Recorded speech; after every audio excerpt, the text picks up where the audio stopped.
Ladies and gentlemen, welcome back to Norway Chess 2024, a very unique chess tournament being held in Stavanger, Norway, which features some of the world's best players in a format where there's classical chess and Armageddon chess. And every single round, players compete for 3 points in the standings, or 1.5 to 1 if the Armageddon format is reached. And in today's round, Praggnanandhaa, the superstar player of India, not the challenger to the World Championship, that's Kukesh. Pragg took on Magnus Carlsen in a game for the ages. And before I jump into the game today, normally I say I'd like to thank the sponsor of a video. This video is sponsored by myself. And the reason I'm saying that is I want to show a little bit of support for those of you, a little bit of love to those of you that have joined the GothamChess Patreon as part of my Road to the Grandmasters series. I am uploading a bunch of behind-the-scenes training footage there, full-length Grandmaster lessons, as well as a video that I'm going to record right after this, which is deeper explained puzzle solving. So I'm posting a bunch of bonus content on there that doesn't go in here. You can check out the link in the description. And I would like to thank the people who joined at the Grandmaster tier. Ready? Here we go. Danny, Lanny, Bradley, Mikey, Joel, Matthew, Jeffrey Austin, a guy named Fen Beingold, by the way, very funny. Grace, Jeff, AJ, Mr. Godfrey, Joffrey, very convenient, they were right next to each other. Garen, Max, Rob, Chad, Paul, Edward, Preston, Cam, Julio, David, Sanjay, and Paul. There's not a whole lot on the Patreon just yet because I literally launched it a week ago, but I've already uploaded over 6 hours of lessons with my Grandmaster coach. And yeah, I'm very excited to add more and more there. And it's going to be just deeper content, right? Because on here I make recaps, and on the Patreon I'm uploading a bunch of just honestly, frankly, high-level stuff, and also photos of my dog and my fitness routine and all sorts of other stuff. So shout out to those of you who have joined, over 200 of you so far. Much love, much more to come. My friends, it's time for the third round of Norway Chess. Hikaru Nakamura versus Alireza Firouzja is where we will kick things off, all right? Hikaru opens up with d4. Let me unmute the tab. d5 from Alireza, c4, e6. Queen's Gambit declined, chosen via the traditional Queen's Gambit move order. Generally nowadays, people are playing knight f6, e6, and then d5, because white has to commit a knight.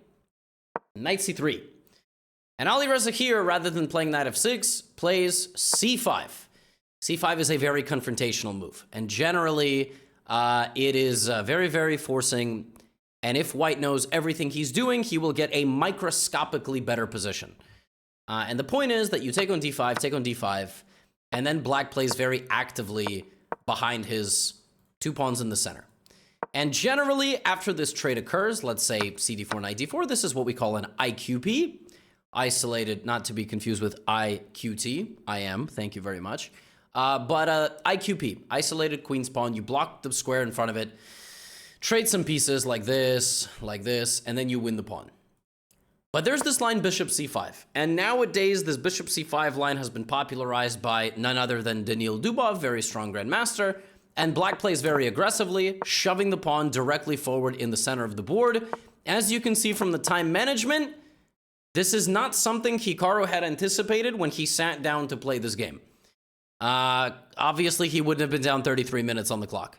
He obviously knows what he's doing, but there are a few cutting-edge ways to attack black's position here, and as you see from Alireza's time management, this is clearly something that he has prepared, and Hikaru down 40 minutes is not eating noodles and pizza as Magnus was in the first round. He's probably just not particularly comfortable. Alireza plays rook e8, so he finally thinks a little bit. I think rook c1 is not the move the engine wants. The engine wants Hikaru to take on b6, and then it wants him to take the knight, which is one of the most counterintuitive moves you might imagine, losing your light-squared bishop. But the point is you win the pawn on d4. Now, as far as either of these moves, probably black should undouble, queen d4, and now the prep can go even rook d8, take. And it's kind of ridiculous because white is up a pawn without a damaged structure, but the engine gives this position as dynamically equal.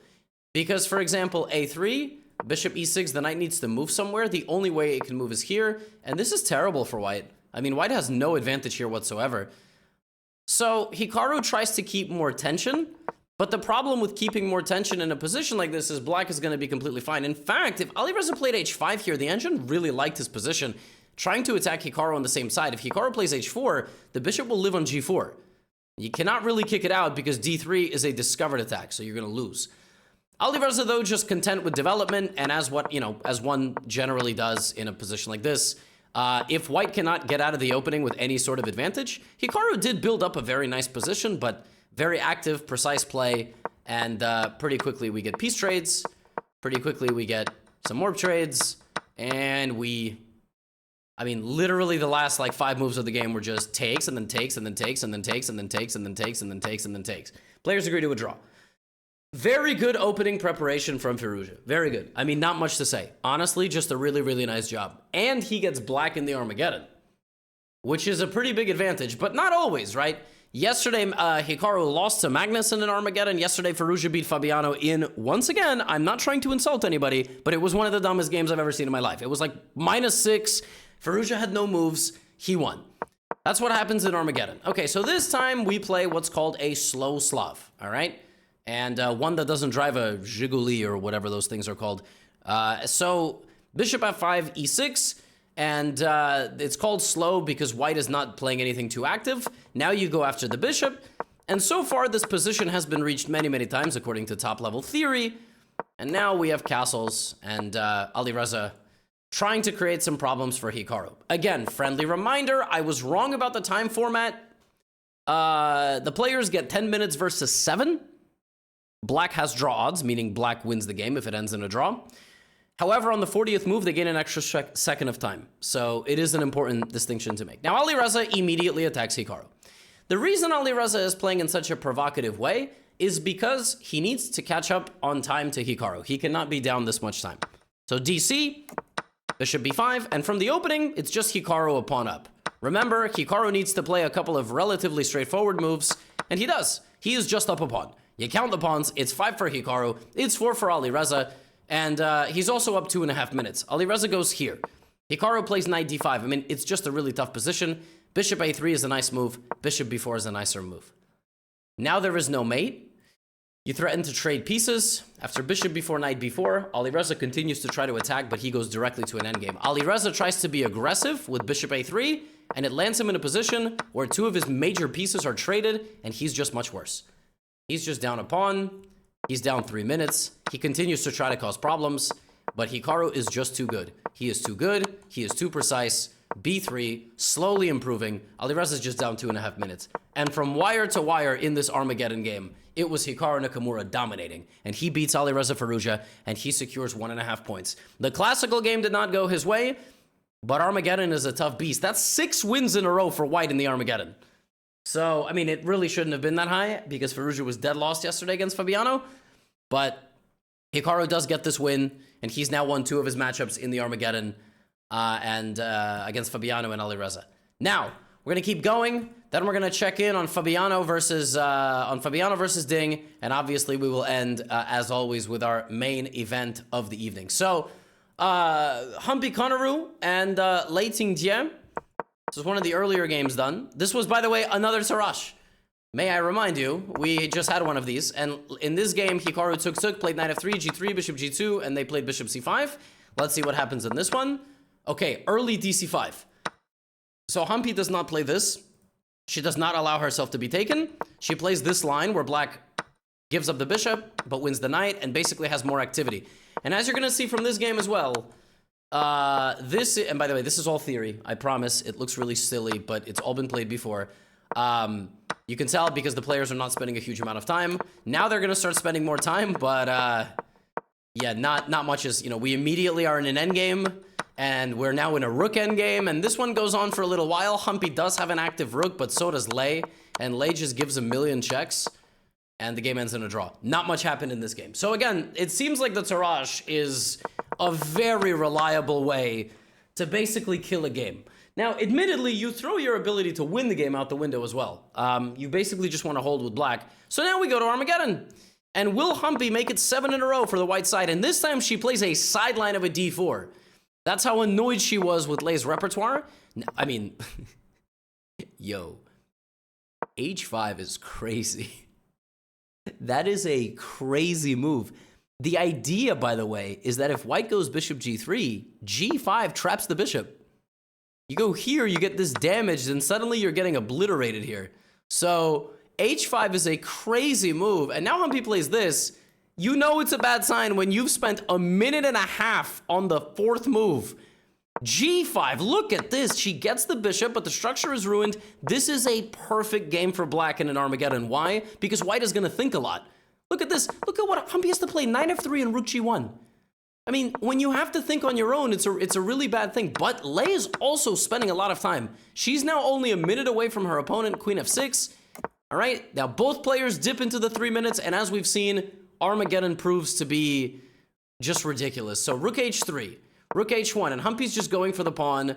Black is defending. Both players have 2 minutes, and I mean, at this point, it's a lottery. Both players have 2 minutes. Okay, think about this. Both players have 2 minutes, and both players have an equal position, right? The position's equal. But black is playing for 2 results. Black can win, and black can draw. I mean, this is an insane advantage for white. Like, it's... sorry, for black. And suddenly, Humpy maneuvers her pieces in a way where Lei is under severe pressure and hangs a pawn, but it doesn't get taken. The pawn is just hanging. That's just a free pawn. It doesn't get taken because Armageddon is crazy. And now white is just making more improvements. Now the position is back to equal again, and now we have a scramble of under a minute. So the players have to make it to move 40 to get bonus time. They do. Rook h7. Take. I mean, position's equal, but they have 30 and 13 seconds. They have bonus time. Suddenly, unfortunately, Lei is just lost. So what she had to do here is she had to play like she had to break out, basically. And she had to lose the pawn, but not that one. That's what she had to do. So rook f7, king d8, and now, you know, if king e3, you always have rook d3 check. So she plays rook d3, and unfortunately, she loses 2 pawns, and she's just completely lost. And Humpy wins the 7th game in a row for the white side. So white wins in this game in the Armageddon as well. Now, Pia Cramling versus Ju and June. Pia Cramling having a great tournament, putting on some epic fights.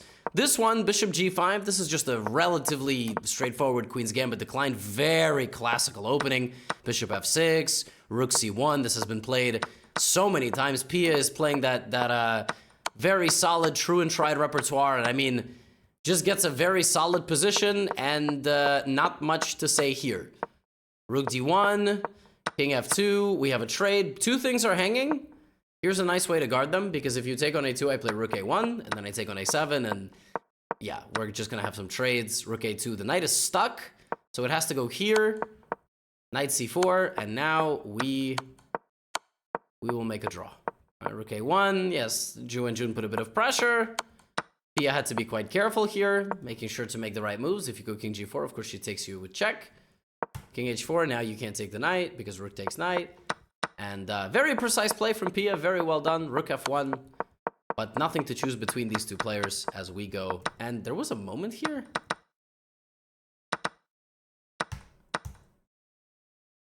Knight f5 check. Can you believe it? When I saw this, I was like, what? Knight f5. I couldn't believe my eyes. Rook c4. Believe it or not, the best thing to do with black is to just move the rook, like to e2, to guarantee you win this pawn. And she went here, and this is a deflection tactic.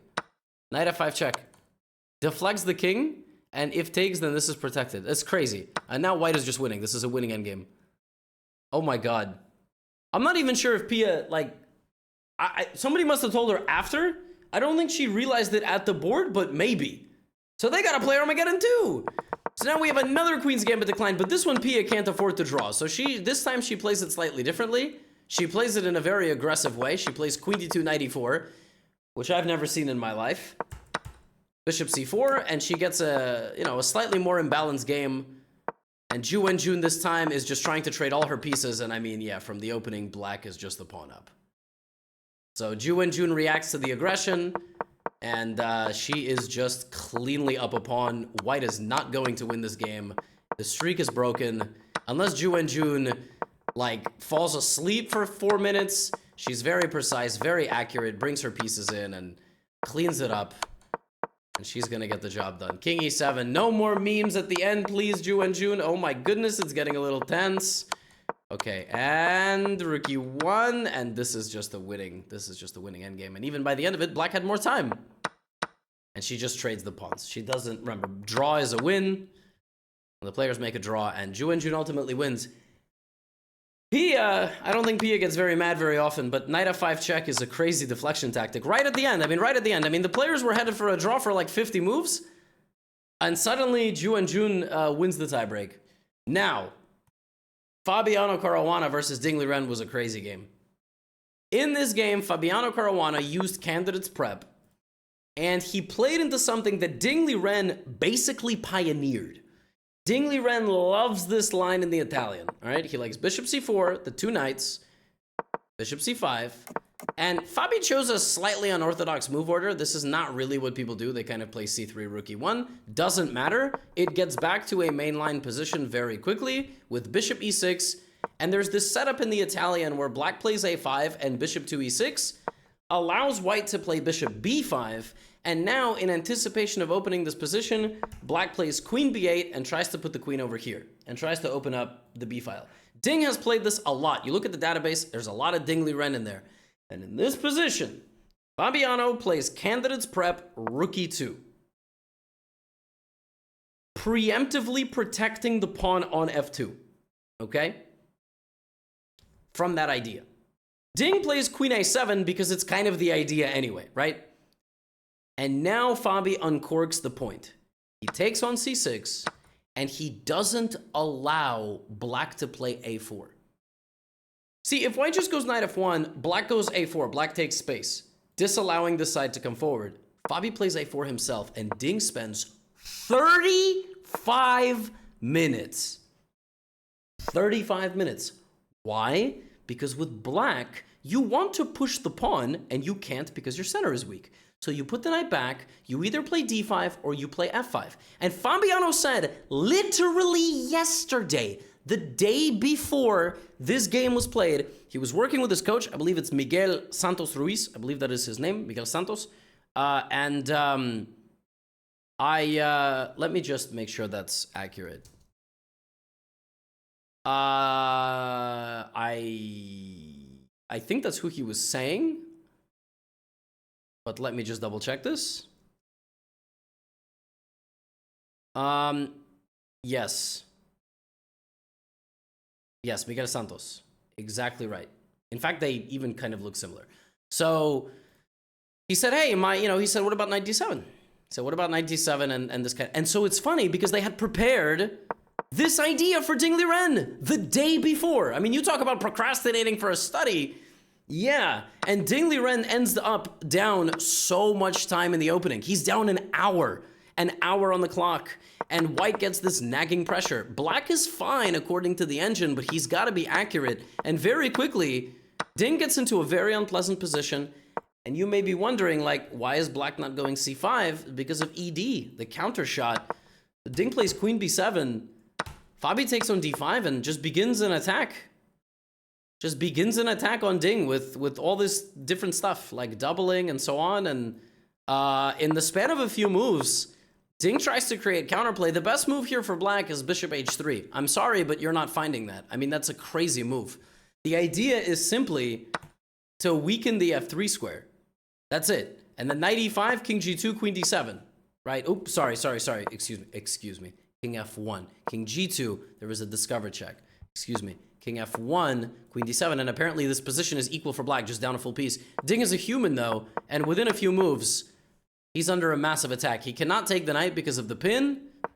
Fabiano sacrifices on g7, very thematic, absolutely bulldozes the king, and he's completely winning. He's completely winning because rook e3, rook g3, queen h5, mate, or queen g7. You just can't stop the attack. And first we'll go here as well. And there it is. You may be wondering, why did black resign? Check, and you simply take on e6. Or you even play rook e3, rook g3. The game is over. What a game. Fabiano showing the power of opening preparation. Rook e2, completely neutralizing this idea with a4. We're going to see if this idea from Fabiano is a kind of a short-lived thing, or if this is a deep, long-term kind of concept, because this is crazy stuff. This is really, really impressive stuff. And I'm going to just say Ding has dipped below 2750. I should have looked this up maybe before, below 2760, excuse me. He's now rated 2758. The last time Ding Liren was rated 2750 is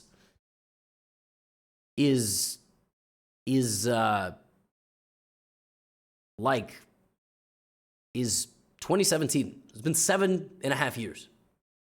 So crazy stuff. And he's got a world championship coming up. I mean, Ding, he's got to shake the cobwebs off. Excellent game from Fabiano, building his lead, second in the world. We also had Vaishali versus Anna Muzychuk. This was the final game in the women's side. This was a Archangelsk variation of the Spanish. This was their classical game. They played a bunch of theory. I mean, as far as Vaishali is concerned, she played all of this. Look at Vaishali's clock time. Finally, she thinks a little bit, by the way. Bishop f3, ed, very sharp position. Black offers a queen trade. And what generally happens in extremely sharp games is they peter out. And now we have a rook endgame with some knights and bishops. And yeah, Vaishali goes for the pawn, blockades it very, very nicely with her king. And white just can't make much progress. Again, this game was sort of like a very aggressive skirmish. And then a little bit of maneuvering. Anna keeps trying to poke through, but there goes one rook. And actually, Vaishali had a great position. She was a bit better, but she misplayed it. And she misplayed it for a move. I mean, like in this position, apparently, she should have played h5. And you can't win this pawn if you're playing with white. Like, you can't win it. The pawn gets to h3, and now black will maybe even rely on the weakness of the h2 pawn to try to, end the d pawn. But yeah, the game ends ultimately, as you might imagine, in a draw. It was tense for a little bit, but there was no way through for white. So we go to an Armageddon as well. I mean, a lot of these games have like 20 moves of theory, 5 moves of maneuvering, and then the game ends in a draw. That's sort of classical chess, unless you bring an idea like Fabi. In this game, in the Armageddon, Anna chooses to trade and take the game into very unexplored territory. So she's going to try to make Vaishali think. Vaishali definitely wasn't expecting something like this. And yet she's still quite confident. She's still quite fast. And we still go to an endgame. I'm not sure this is the winning approach to an Armageddon, because black gets very easy moves now. Even if black makes an inaccuracy, black is going to be a touch worse. And it's hard to prove a 2.5 minute time advantage. And this is just not the way. I mean, Anna... I'm not really sure why Anna rushed so quickly to trade the pieces. There's a very good, even here, she plays a very sharp line, but black kind of knows the theory. And yeah, now white, is trading rooks, and you're just not going to win this position. Knight e5, and very quickly, Vaishali just totally takes over. And as we see happen sometimes, deadlock, absolute deadlock. King here, take. It's just a drawn endgame. And Vaishali makes a draw. Vaishali wins in the Armageddon. And speaking of Vaishali, here is another. I was gonna say another member of the Ramesh Babu. What am I? I'm gonna have a sip of my smoothie. How about that? Okay. Of the Ramesh Babu household, and Pragg versus Magnus. A couple of years ago, Pragg beat Magnus for the first time. And it was a sensation. It was a rapid format, I believe. It wasn't classical, if I'm not mistaken. And that was a huge deal. I mean, and he's beaten him a handful of other times in these formats. And so has Gukesh. And it's sort of become like, all right, yeah, you can beat Magnus. Like, you can do it. It doesn't have to be a crazy story every single time. But Magnus himself has said that Pragg is like the future. He thinks that Pragg is destined for greatness. And so let's see what happens when they play a classical game of chess against each other. So we have e4, we have c5, and Magnus opts for a Con Sicilian. This is rare.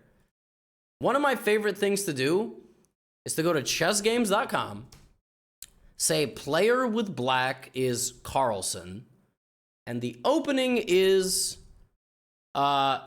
Sicilian Con. 15 games, including the one today. He's played a few over the last few years. Bro, he doesn't play this opening. Like, half of those games were played in 2002.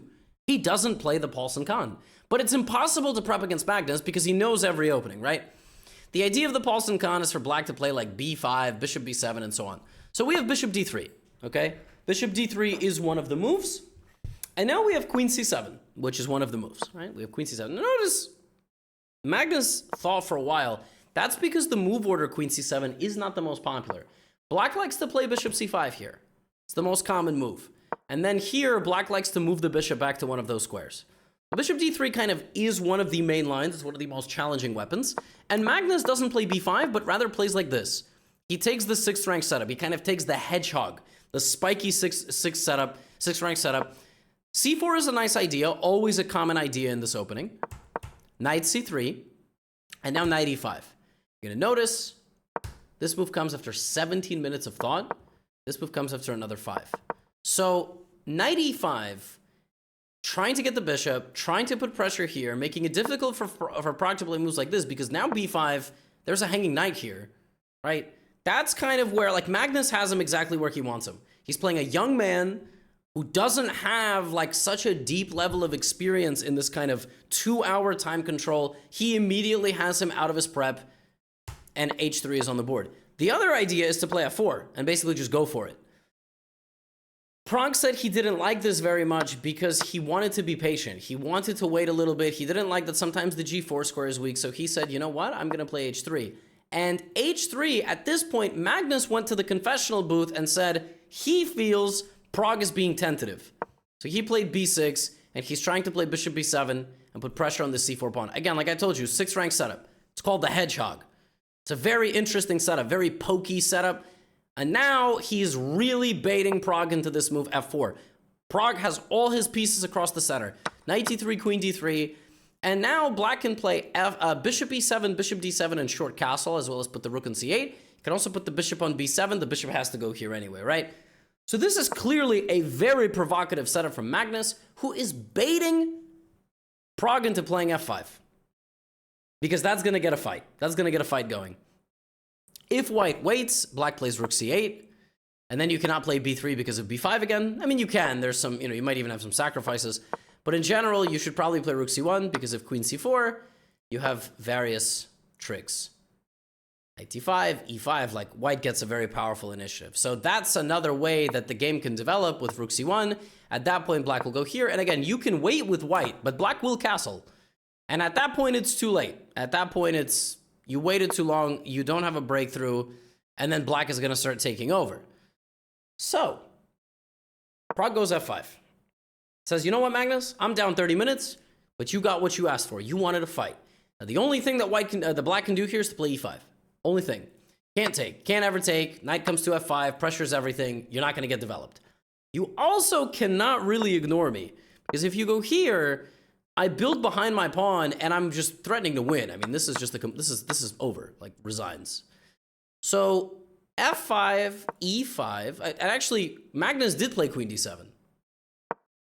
f5, e5 is what he should have played. f5, e5 is what he should have played. Why? Because then black has time for rook c8, and then black has time for moves like queen c5, and the bishop is blocked. Very important small detail. Very important. f5, now e5, the knight comes back, and now you play rook c8, queen c5. You don't allow the bishop to go here. For example, bishop b7, actually bishop b5 now is also very good. Why? d5. $1 million square in the Sicilian. If you can dominate d5, which white controls with 5 pieces, right? So weak square, backwards pawn, a pawn whose neighbors have abandoned it, and the square in front of it cannot be controlled by any pawns. Backwards pawn. It's not a move you want to play, but guess what? It's a move you're going to have to play pretty soon, and this is a major provocation from Magnus, who's suddenly in trouble. He should have played e5 sooner, and suddenly, Pragg is in an incredible position. It doesn't matter that he's down 30 minutes. Rook c8 is a counterattack, and Pragg finds the best and only move, which is so counterintuitive, it doesn't even begin to make sense. Queen e2. The idea of queen e2 is insanely deep. It's very straightforward, though, once you realize it. It's to play e5. It's to put the rook opposite the queen while maintaining defense of the c4 pawn. If black plays queen c7, you lose the pawn here. Too much tension in the position. White has 1, 2, 3, 4, 5, 6, 7 pieces. Black has 1, 2, 3, 4, 5. White overwhelms black. That's simply it. White is overwhelming the black position. And now Magnus makes this move. And the reason before he needed to make this move is, like I said, you would have blocked the bishop. Now, you're still a little bit unpleasant here, but you blocked the bishop. What happens in this game is that Pragg gets all his pieces out, and suddenly he has a squeeze on d5, a death grip. Like, he is never letting go. Knight e3, bishop g5. Already at this moment, Magnus needs to very urgently create counterplay. King h1 is cold-blooded. What he's saying with this move is takes. You can't take on c4 because you lose one pawn. You lose two pawns. Not right away because then you would lose a rook, but just in general. But really, this is the problem. The problem is, where's your king going? Where's your king going? GF is positional. I mean, you just lose everything. You lose all your pieces. Queen e3, which is why now Magnus plays f6 himself, and he is just a moment away. He is a moment away from consolidating. b3. Now he plays b5. He's still not consolidating. He's trying to create some problems before he castles. Best move from Pragg, knight to d5. And this is it. You can't castle anymore because knight e7 is a fork. Okay, fine. Best move. Queen c5. Let's offer a queen trade. Of course, Pragg says no. He's heading this way. You still can't castle because of knight e7, so what do you do? To be honest with you, the engine here just wants king f7, but that's a really miserable move to make, and you walk directly into an attack anyway. So queen c5, queen f3, bc, and now he wins time. This is such a deep concept. You see here, if bc4 and bc4, now black takes the knight, rook d5, queen c4, rook d6, and finally, Magnus castles. 27 moves into the game, he will castle his king. However, if bc4, b4, which is another very nice idea, queen c6, and at least Magnus is a pawn up, and it's a passed pawn. Good luck attacking him. King f8. But Pragg finds the best move, a move that Hikaru and other grandmasters watching this game were impressed with. He leaves the queen side alone. Time. Time is of the essence. Rook f3. Time is of the essence. You can take on b3. I will take. And then I will continue to come back over here and create this attack. Magnus didn't like this at all. Tries to get rid of the knight. Rook d5, queen b6. And now Pragg takes. His king is safe. Rook is coming here, but the rook is also going across the third rank and creating problems. Magnus is without a rook. And that ultimately is the difference.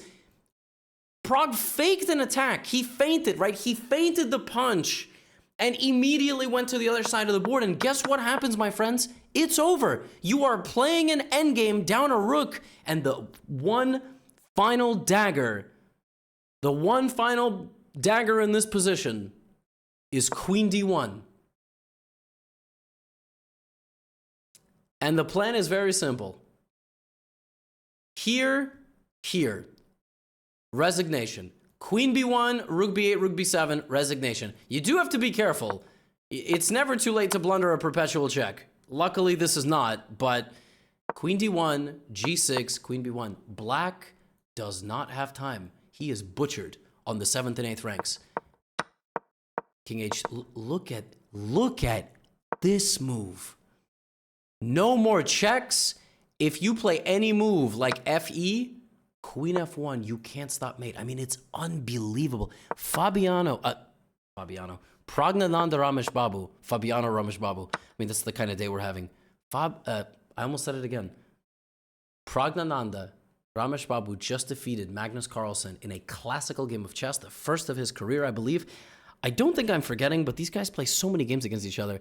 I believe the first time he beat him and it became world news was in a rapid format, but that was 2 years ago at this point, and the future is now. And the craziest part about this game is that Magnus Carlsen, I was looking at Magnus's classical chess game stats. They are astounding. The last time Magnus played Norway chess, he lost 18 FIDE points. Magnus is currently at his lowest ELO in 14 years.